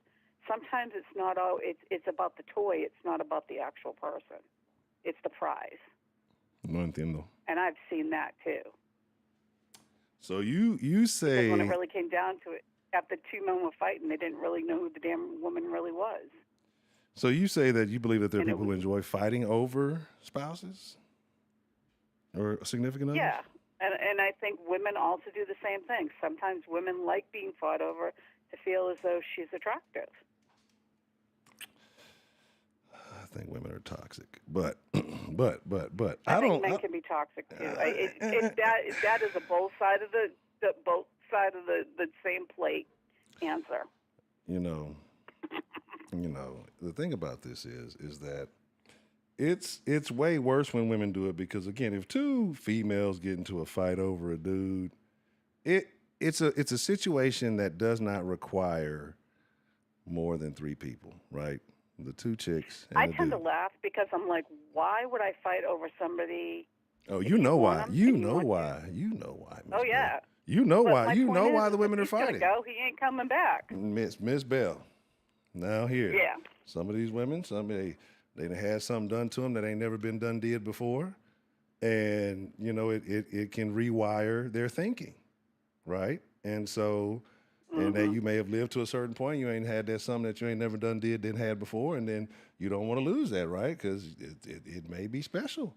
And so some people take, this, that, like and the saying third. a woman has a magic box. I mean, the same thing, only different. You know what I mean? I can't get away from that magic box. There's no such thing as a magic box. That's bullshit. There's no such thing as a magic box. Pandora's box only opens, and you can't go back in the box. It only opens, never closes. Anyway, but that's what I'm saying. But here's what I'm saying though. But here's what I'm saying though. Because a situation with two chicks fighting over dude, if they get to fighting, ultimately that guy can break that situation up, right? And resolve it. Either they all go their separate ways, somebody goes with somebody, or whatever. But see, if two dudes get into a fight over a woman, she's not stopping shit. She might get somebody knocked out because she's trying to block or protect the one she favors more. or the one she thinks is less Yep. capable of handling. That's that. Let's talk about that for a moment, right? And I hate I'm to not shift. going to disagree with that. Why And do cops women do coming that? in to What do deal with women domestics think? and the cops get hit from the women? Yeah, Yeah, why? it happens. But why do women think they can break up a fight between two men? Why do they believe this? Like, why? It's the ego of that's my man and you're not going to hurt him. But what do they Bullshit. really think they're gonna do? Like, you're the smallest, like a chihuahua It's an amongst two ego pit thing. bulls, and you tell them like, move, and they don't listen. You say, move, bitch. And then she still don't listen. Like, move, bitch, get the fuck out. And then you get knocked out because you got your attention on this motherfucker because she don't listen. This is what I say, fellas. You got to find a woman that listens. If she don't listen, she'll put you in a bad position. You know what I'm saying? She can't be directed. She can't be protected. You know what I'm saying? So, and she don't listen. And then you get knocked. I've seen this so much. I see it so much. Like, it's crazy. But like, at the what biggest point? thing is that happens in insecure relationships, whether it's the guys or the girls or whatever. It's when a person is desperate to keep whatever they think is their quote unquote property or their partner or their person, and because of this going on, it becomes desperation when they behave like that. I understand. And Seriously. And this is not the life I live. I believe in cooperation. So I believe in, hey, that's a different conversation for a different night. We'll say that for another Friday. But I mean, I'm not all the misleading and mass manipulation. That shit got to go out the window. That shit is old. That shit is dead. You know what I'm saying? Like, hey, we're all adults here. We got to figure the situation out. If this direction we're going to go, we got to figure out what's going on here. You know what I'm saying? If not, then we still got to figure out what's going on here. But the violence and all that is unnecessary. We're grown. We shouldn't be hitting on each other. But the thing is like I was saying, vices are really, there's a small percentage of it that's hereditary. Right. I have a lot of alcoholics in my family, so I know that's hereditary. It's one of the reasons I don't drink. Right. I know it would be easily for me to slide into a bottle if I chose to. Right, okay. That makes And sense. so I made a choice. I mean, not to say that I would, but the fact is that when you're informed and you know what the decision is and what the penalties can hold, and you still choose to do that, then the destruction of what comes from that is your responsibility. And that's the thing too. The people do take notice of, kind of family habits and tendencies, and make those decisions. Say, hey, you know what? I'm not going to go that route. How much do you think that a vice impacts children? Like a person who grows up with a parent that has significant vices, do you think that makes the child more likely to engage in that vice, or do you think it makes them more likely to Kids stray growing away? up with toxic parents in general, whether it's mental health, whether it's drug addiction, whether it's not being able to be in a stable relationship, all those things affect kids being raised. Those are all elements. It does start at home. That was one of the things that my husband and I talked about. He said a lot of the behaviors and characters are going to start at home. Right. No, absolutely. And shit has to be nipped in the bud.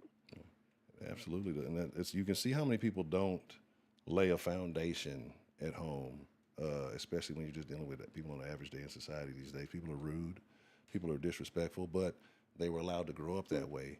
And then we kind of have like a new parent that, like back in the day, we talked about here plenty of times. Back in the day, if the kids were acting up, parent and teacher got together and they corrected the problem. Now it's my kid is the most special being that ever walked on the face of the planet, even though he's half retarded. I still love him. And he's bad. I don't treat him. I don't do anything. I don't try to control him. I just let him do whatever. And if you say anything to my kid, then it's fuck you. I'm ready to fight you. And so these kids growing up feeling like they can do no wrong until they get to a point where mama ain't gonna be around, and then society will self-correct. You know what I'm saying? And then it's a tragedy. Then it's a problem. Then it's a whatever. Instead of them laying that foundation early on. But I don't think you may be old enough to remember. It's like your parents knew before you get home because the neighbors called. Yeah. Oh, yeah. Oh, yeah. And in this generation, most of us don't even know our neighbors. Oh, yeah, absolutely. And can you imagine a neighbor putting a hand on a kid because they did something really wrong and should have gotten it, but it needed to come from the parent?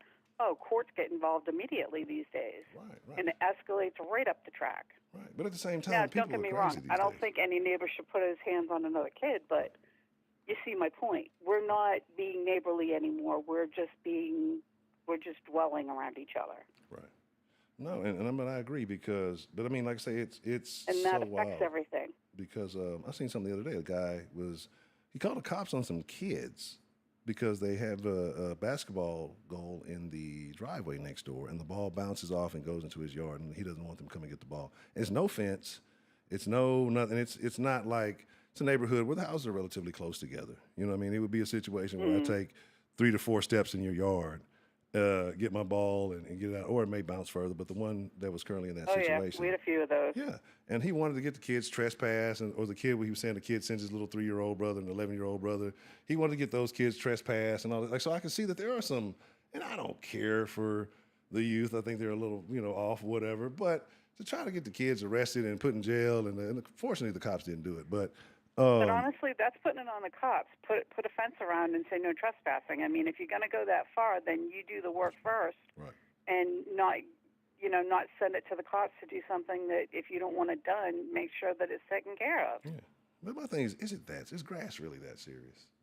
Is the grass, like, No, I get it. it's not. I know people, hey, and I get it. You want to maintain a nice lawn. I get it, especially if you take time, As long as the motherfuckers ain't kicking up mud and doing a bunch of bullshit, like, let them get their fucking ball and play, man. Like, the kid growing up with a healthy childhood is more important than a fucking, a couple of blades of fucking grass, man. Like, well, as my daughter would say, when I hear the kids next door every once in a while because they're like under 10, and I'm like, oh man, she goes, yeah, remember we grew up here? And I'm like, okay. So that's when I kind of go, yep, okay, we were that family once too. So, and that's sometimes how you have to handle it, And I see the kids out, and we all say hi and whatever, But it is fucked up. Is this quote is it's so true? Is that it takes a village to raise kids? It is. It's like, really, I hate how but it's true though. I mean, even in apartment complexes or like cul-de-sac homes or whatever, neighborhoods, it's like people don't always look out for the kids anymore. It's like they're first to call the cops. Part of it's because they don't want shit coming blown back. They don't want the blowback of something coming on them. Yeah. But on the same note, it's like, where do we draw that line where it's really true being neighbors and coming together rather than everybody just being strangers in dwellings? Right. I mean, I don't know, like, because again, they've done a successful job of getting us convinced that we're our own enemies here, But I think when you see people actually get out and get to know people, even get to know strangers, you tend to see a lot more positive interactions than negative ones. You know what I mean? But people don't. Again, like people want the negativity. Like we were talking about earlier, like people watch negative shit. They engage in negative behaviors. They just love negative shit, and they're addicted to that. They prefer that over a positive, calm life. Absolutely. Okay, I got one for you. Yeah. Many moons ago, my husband and I had this conversation about white people being in executive positions and, right. How black people were basically, pushed down and da-da-da-da. And I turned around and said to myself, let them be in charge. Because doesn't matter what religion, what ethnicity, what culture, what color, whatever you are, somebody's going to want to still be king of the mountain, and they're going to push that person down. Right. It's king of the hill, no matter what corporate or government or political situation you're in. So the more power to somebody if they want to deal with politics and get on top of the pile. But it doesn't. I think it's wonderful that it's more diverse than it's ever been. But just remember, there's always going to be somebody behind you that's going to come on top of you and take you out too. Sorry, I went off rails with that. Pause, Miss Bell. Pause. I'm not even a person who says pause quite often, but that was in these modern days of Diddyism, we gotta be careful about the things we say. That was a lot going on right there. But no, I'm just fucking with you. It was a bit of over honest sharing in the fact that like I told y'all, I grew up in a neighborhood where there were like 10 more boys than there were girls, and when you're out in the yard and it's pig pile and it's football or whatever, there's always one person that's going to jump on the top of the pile just to be king of the hill. Well, I think in this country is that there may still be some limitations, but there's so much more opportunity for people to become what they want to be. I agree. I don't know where I'm going with that. It's been a long week. It's all good. Yeah, all and good. it wasn't lavender this week. Let me tell you, it's just a lack of caffeine. I get you. Yeah, but I need to. No, actually, I need to stay off the caffeine. Hey, did you try that lavender tea? No, I didn't. I used the green tea for now. I haven't tried the lavender chamomile. Yeah, I found the tea that Miss Grace got. The pea. What is that? Pea flower, the blue one. I haven't tried it yet either. Yeah, definitely. I need to. I might have some tea after the stream. I ain't had some tea in a long time, so I might have a little tea after the stream. That's not a bad idea. I don't know. I guess I just get upset with the fact of. I know there's a lot of stupid white people at the top, but when other cultures get to the top, they'll know how bad it is just as much as everybody else does. Man, everybody be fucking up. We were just talking about, like I said, the lady from the other day, the fawn fucking up. So I mean, that's what I say. It's just. We'll have a discussion about that because it's more about class than race when you really get down to it. And when people would realize that, and it's not even about rich, it's about class because, money, like people say, money can't buy class. It's just certain shit that's in you, and it's just certain ways people move, that you can tell certain people are cut for certain things. Certain people ain't that good of people. So, And believe it or not, money changes people within cultures as well. Right. And old money is definitely different than new money. Oh yeah, absolutely. That's a conversation we haven't had in a long time either. Yeah, absolutely. That old money it just smells different. That's a different animal. Old money, most of the time you don't notice because they're the ones driving the Subarus or the ship boxes. And the new money is usually the flashy cars and the, putting it out there on Front Street. Right.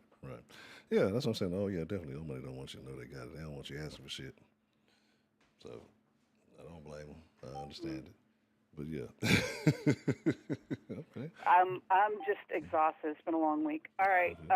I'll let the mailman call and see if he can deliver tonight.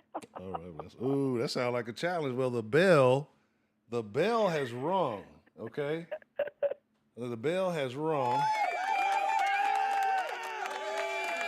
I see they issued a challenge to the mailman. He doesn't think I can see him in the chat. I got you. All right. Oh, love All it. right. Okay, Miss Bell, I appreciate you. Hey, are we having a den tomorrow night? I don't know. I might chill tomorrow night. I haven't decided yet. Okay, sounds good. Okay. But yes, All right, Josh, your turn, bud. All right. Well, thank you for calling. All right. Good night, Honcho. All right. Give me just a moment. I gotta let Peanut in. Y'all can hear him barking. This nigga, hold on.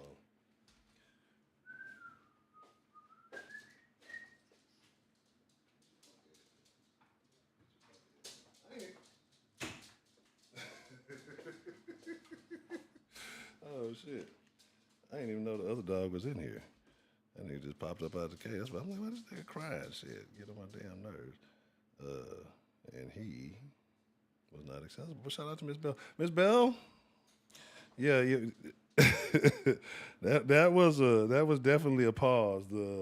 What he said is it's always somebody behind you, and then he said it's always somebody that's gonna come on you. This is a terrible scenario. That warranted the pause. Yeah, that was a wild connection of words right there. That was a wild just arrangement. That was a wild arrangement of commentary. But yeah, man, like I say, it's just okay. And me personally, and again, so we're talking about how people view vices. And so, like Ms. Bell said, hey, she still stayed away from the drinking, and smoking might have been her worst vice, right? I think most people may not be enjoy smoking. If you're not a cigarette smoker, you might not like enjoy the smell or whatever. If you don't smoke at all. If you're a weed smoker, I think you're more tolerant of people who smoke like cigarettes or whatever. I don't think cigars are looked at the same way as cigarettes are. Like especially you go to a cigar lounge, you light you up a stogie. You sit around chopping it up, talking some shit. You know what I'm saying? Like it's looked at more like a social thing, right? To me, weed is more of a social thing, and I smoke by myself. But again, to me, it's more of a social thing. It's something that if you're out and about, there's generally a significant number of other people who partake in it. And, it's I've met, I've made new friends over blunts and probably not joints, not balls, over wax. I told you that wax shit, no thank you. What's the motherfucking deal? Who we got calling into the den this evening?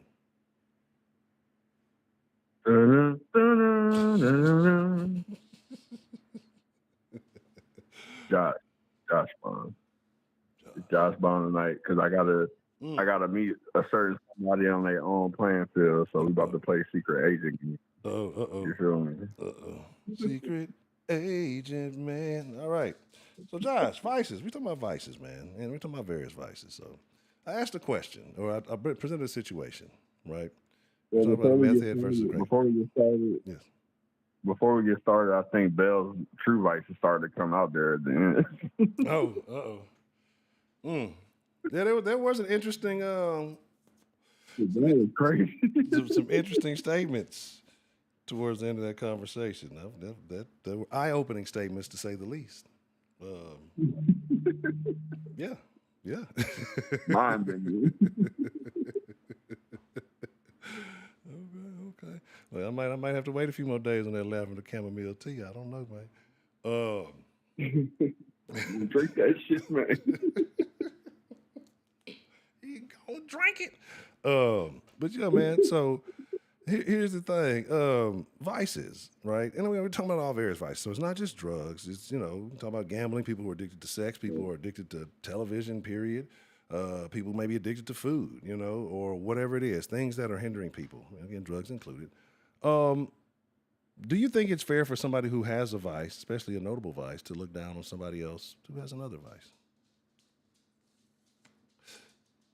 No, because I mean, I don't think I don't think there's any person on this planet that doesn't have a vice, whether they realize it or not. Right.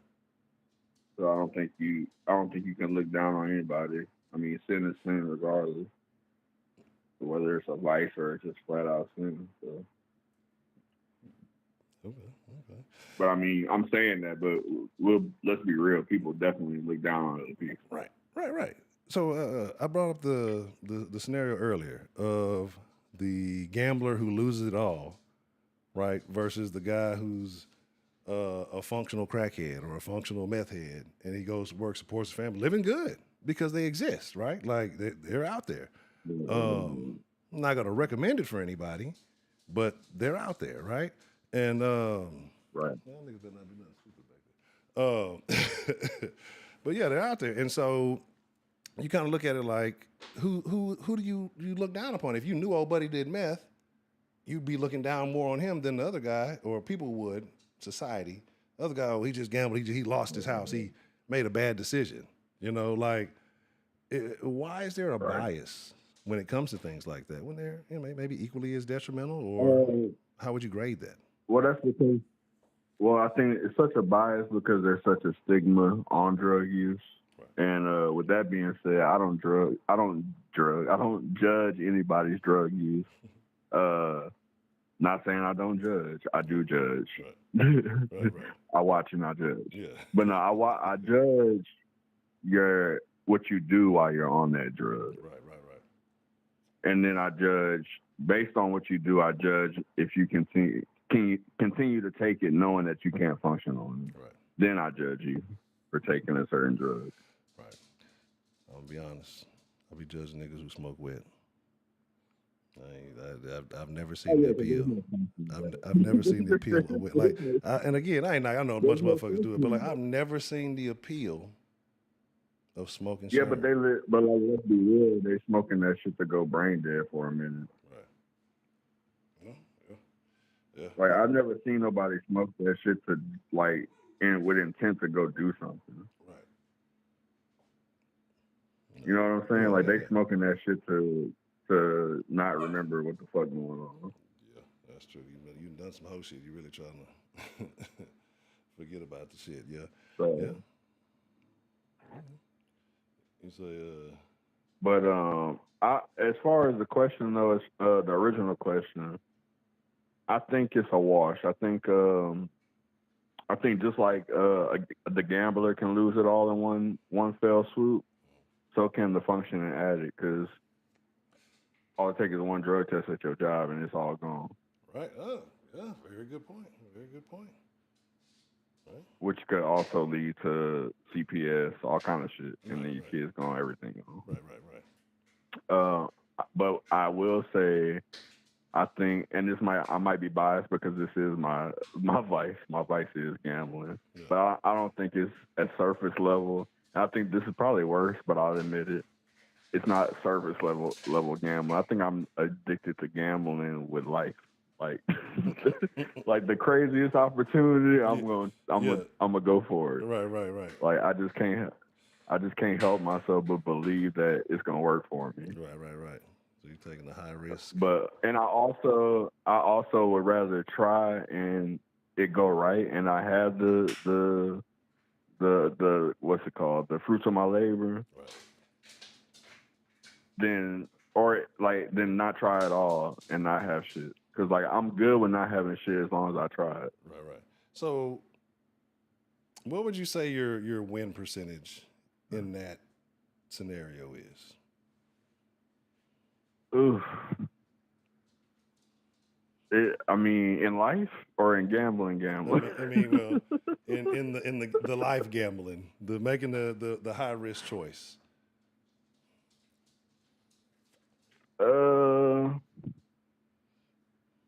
If I'm being realistic, I'm probably even. So because I've had more losses than wins, but my wins have been bigger than all my losses. That's what I was going to ask. Okay, cool.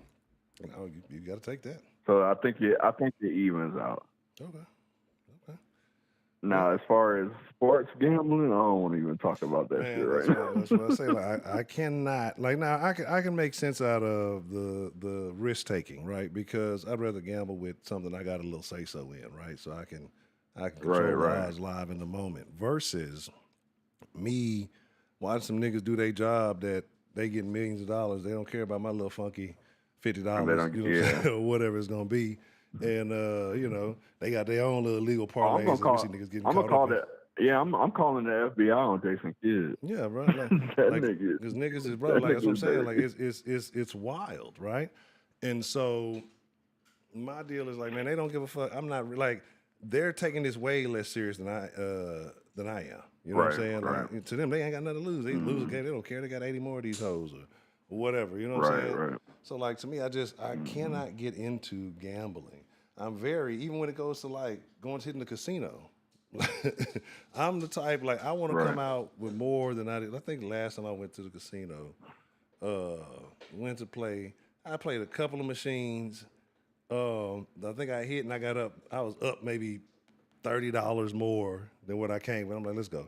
You know what I'm saying? Like because I feel like that's the good odds for me because I know too many people in my family who fuck with the gambling, and I done seen them get up and then play it all back. You know what I'm saying? Like, I cannot do that. You know, I've been a couple times. What'd you say? I said that's what happens the majority of the time. Yeah, and so that's why I stopped. Like, I got like a stop gap in my mind. Hey, there's a stop call, whatever you want to call it, right here. Hey, and you up? You got more than what you came in? How long you been here? Okay, you made $30 an hour or so. Okay, that's a decent job. Get the fuck up out of here. You know what I'm saying? Like, see, my mind don't have that. Now, if I go in there and I put a 20 in that machine and it hit for a band, I'm walking out. Right. But like, if I'm only up 30 and I done hit 3-4 different machines and I'm kind of losing my money, winning it back, winning it back. Yeah. Nah, we got to keep playing. I'd be ready to get up out there though, man. Cause I'd just be like, man, fuck that. Like. But even with that, I'm like, And I don't really do the casino. You know, I do the room. But with that, even with that, I'm gonna leave up out that bitch and go to another one. and see if the machine's hot over there. Yeah, bro. I look like I just don't be winning on no lucky shit. So I'd be like, fuck it. Shit, I forgot to get a lotto ticket for the day. And then I found myself justifying it because all the spots got they spot you $20 and it's free food in there. Oh, so I'm like, well, shit, I was gonna spend $20 on food anyway. You gonna break it down line. You gonna justify it to yourself. Yeah, so I might as well go over here, give them my 20. They gonna match me at 20, and I get to eat. And I might come up in that bitch. Bro. This is $20 I'm gonna spend anyway. I'm gonna get to do the same thing, and I might make some money. And to that point, that's why I think gambling, I think a non-functioning addict or crack addict is worse than a gambler. Because at least it's nothing good that's gonna come out of a non-functioning smoker smoking. Right. But at least that nigga parlay might hit. And so, and with a gambler, I guess when a gambler run out of money, he done, right? And so is that a rap for him? A crackhead? No, because the gambler's never done because we could go pick up a quarter and go put it in the machine. That's wild. That's how Squid Games got and started. It might be that one quarter.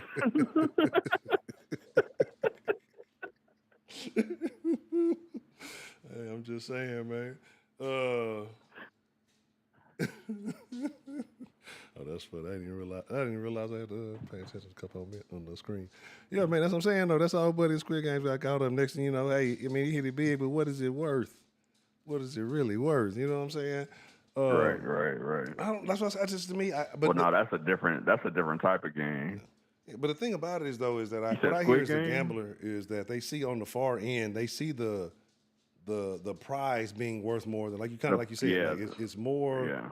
It's worth it to try, like you said, than it is to not. It's the possibility. It's the possibility. Yeah, I don't be saying shit like that. I be like, the odds say, nah, nigga. So, nah, nigga. You know what I mean? Peter, what the fuck is you doing, man? You know what I'm saying? But see, everything that I've ever, all my biggest wins was the biggest odds. Right. So it's hard for me not to believe that it's gonna happen for me again because I done did so much shit that defied odds. Right.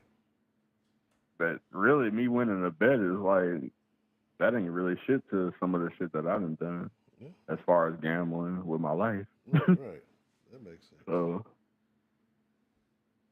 that makes sense. But like, bro, I had this is no bullshit, bro. I had a month straight. Every day, I might put in 2 or 3 slips every fucking day, Honcho. Yeah. And every one of them missed by one person. By one. Like, so if they needed 20 points, them niggas got 19. No, that shit would make. And it was only one person. And that was every fucking slip for a month straight, bro. All right. Shout out to the lovely Miss Grace. Crazy. What else I seen earlier? Shout out to Jessica Marie. Shout out to the lovely Miss Jen. Miss Bell, I almost feel like Miss Bell issued a threat with that last statement. I still haven't gotten over that. Like, at first it was like there's always somebody behind you, and that's what I turned around in real time when she said it, and then the rest of it was you know, hey, I felt about your boy. Yeah, like what's going on? Like, hold on, what? Like somebody behind you. You watching me? Somebody behind me about to do what? Yeah, like that's I'm trying to figure out like what's happening right now. But yeah, shout out to all the lovely ladies of the den. But yeah, man, like I say, I be looking at the odds, and the odds be saying no. I just be like, nah, because my odds don't. But then again, I've played myself into negative odds by not trying because now I can say, well, the few times I did, exactly, you miss every shot you don't take. Right. You know what I'm saying? But I don't never miss no slam dunk stuff. Niggas miss slam dunks all the time. No, don't do that. That bitch bounced way across the room. See, that's because niggas be trying to throw alleys off the backboard. We going 2-hand. No, that's because when you just know the shot is for sure, you do too much. Right. When you just know you about to make it, and that's where you fuck up. Yeah. But it be like that sometimes. Those things do occur. Yeah, sure do. I feel you. Okay. Sure do. So you feel like the gambling is not as bad as that. So if we're comparing two more similar vices, right? So the other, like say, story I told was about the crackhead and the meth head. In your opinion, which is worse? Ooh.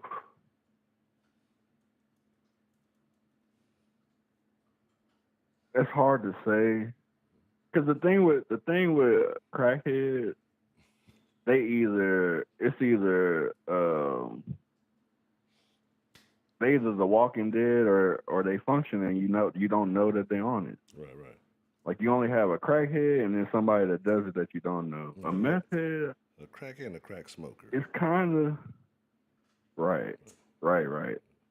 A meth. I don't know if there's a meth head and a meth smoker. Man. Well, there is. I would say the meth head is the person that usually cooks it also. Usually cooks and distributes. Right. Nigga buying all the Sudafed and shit. Yeah, and it's like a big community. Usually involves trailers. Brother Brooks, but good to see you. The smoker, the meth smoker might be somebody that works at a plant or works in, the industrial side of things and has to be able to perform for long hours every day. And they feel like they need that to get through the work to provide for their family. Make sure y'all hit that like button. I don't know. I think it's the same thing, really. I mean, like I said, it's not about what drug you're doing; it's about what you do on it. Right. But to me, it seems like the meth would be more efficient because it's like one dose, so you up for some days. But that depends. That depends on the person, though. Everything affects everybody differently. Right. What crack might make one person do, meth might make that same person do something totally different. Yeah, that's true. It was yeah, and the crazy thing is, I have a replay, but I like I said, there's so much little shit I be forgetting to do. Like I said, as I get everything lined out, we get more accustomed to this system. No, you should have. Yeah, I'm guessing you talking about what Bell said. Yeah, that would have been a replay. You should have broke the fourth wall with that shit. Say man. I'm gonna go back and get it. It's gonna be on the soundboard before it's all said and done. Cause that was a classic right there. That was that's what I'm saying. I got to fix the thing too. Remember we used to have the quotes in here. Damn, I wish I still had the quotes. There used to be some crazy shit in the quotes. What did DeMarcus say? He said something crazy. He said something like the nicest something, but he was like it was supposed to be a city, but he was like saying something about like a country or so. It was something crazy. It was all kind of the yellow people got the green money. You remember that the last time it was working, and it quoted Broderick saying some wild shit? I forgot what Broderick said. Broderick has been known that for shit saying was funny as hell. Many egregious things in his time in the den. Man, it just used to be sat on the bar stools and the AIDS shot right up their ass.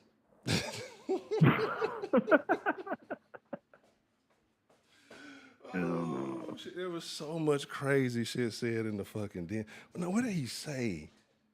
It was like something like he said, that's a nicer city than Mississippi or something. It was something crazy that nigga said. And then he fucked up something about Akeem Olajuwon. I'm like, I got to do some digging. I might be able to find him. I think I remember the Akeem Olajuwon shit. Yeah, let me see, bro. I'm gonna have to do some deep digging. I could probably find where there's a will, there's a way. But yeah, he said a bunch of off the wall shit. But yeah,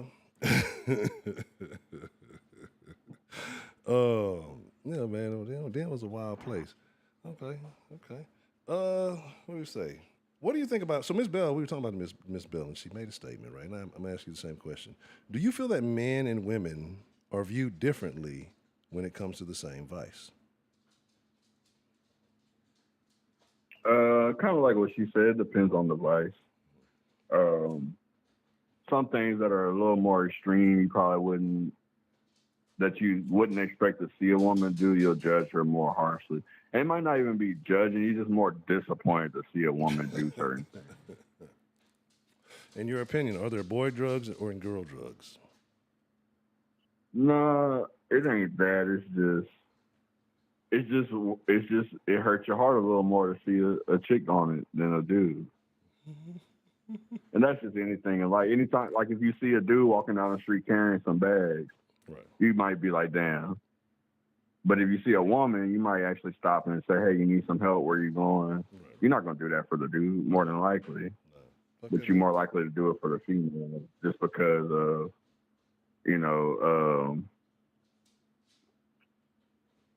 double standards. It just is what it is. Right. Some meth heads drink Mountain Dew. Is that what Misty was drinking?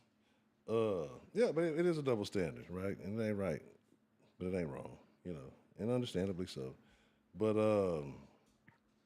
okay, I mean, so yeah, some things is just understandable. Like if we see two dudes fighting, we more likely to watch. If we see a dude fighting a chick, we're more likely to step in and try to see what's going on. Not me anymore. I learned to mind my motherfucking business. Right, absolutely. It might. He probably got a good reason that he want to knock this bitch head loose. Yeah. But that's their business, like I said. I mean, really, if he asked me, we can jump the bitch. This is how I've been feeling lately. I'm so annoyed about what's going on. You just tag me in. No, I might feel that way if you told me, but it's still your business. But it's a crazy way. Absolutely, because like we was talking about earlier about women feeling like they can stop two men from fighting and why they don't just move out the way, because most of the time when women get involved with shit like that, it. Oh, you didn't see my comment to that, did you? Oh no, I didn't see it. What did you say? I said that's because they crazy ass think that since they started the chaos that they somehow control the chaos. That makes a lot of sense. That makes more sense than it probably It's the should. ego, bro. They are so egotistical, bro. That it's mind blowing. Dope. Yeah, it's crazy. It is. Like you be the littlest person on the scene and you think you finna control two grown ass silverbacks. And you just, but like I said, they've up to this point they've manipulated this whole situation into existence. So why wouldn't they think that they can continue to manipulate it in whatever way they want to? Okay. I can't. It's only the woman is always the last one to realize the shit has gone too far. What you talking about, TD? What the hell? What do you be hearing, TD? What the fuck, TD talking? You said that men and women are equal. I say, what's the question? The question is, do we look at men and women differently for having the same vices? So, for instance, let's give one. Like, do you think men and women are viewed differently when it comes to smoking cigarettes?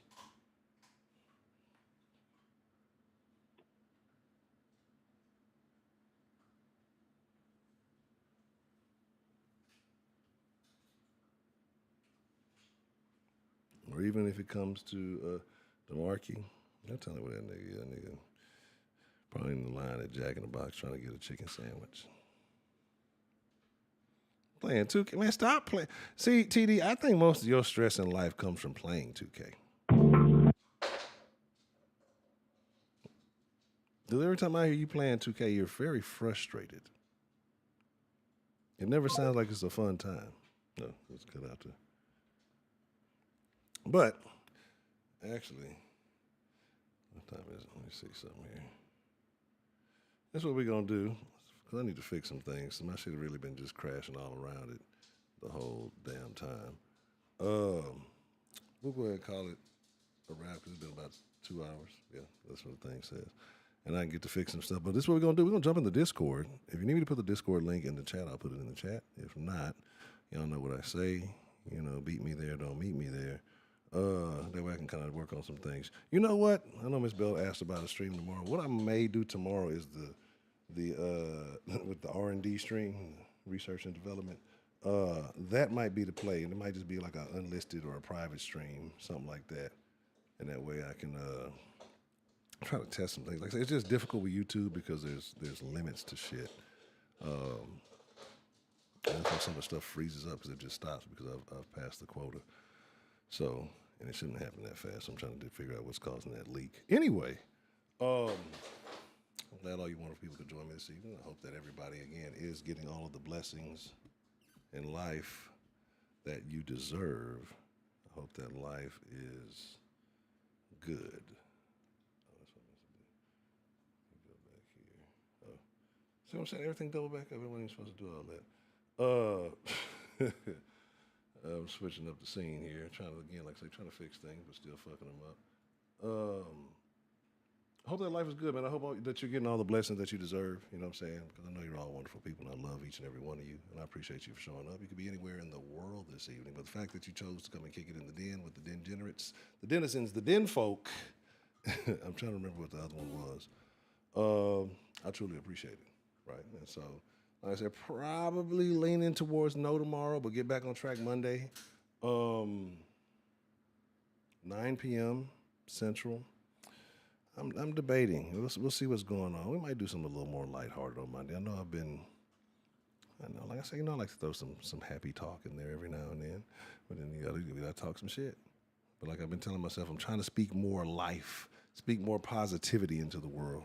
Because it's easy to, like Ms. Bell said, it's easy to put the negative shit out there, So I'm going to try to, my best. I'm going to do my darndest to be a little bit more positive, have some more positive conversations. But with that being said, man, I do appreciate each and every one of you, man. I do love y'all. I appreciate y'all. I thank y'all for watching it. And as always, it is my honor, my privilege, and more than anything, it is my pleasure. I'm going to go beat my dog. But I'll catch you in the voice chat. And I appreciate you for watching. I'm not going to beat the dog. He's probably going to bite me. So don't worry. I'm not a dog beater. I'm gone. Adios. And we ain't heard from Shannon or Eric. So we need to find out what's going on with that. We're going to have to get some investigation going on. I'm out. That's funny.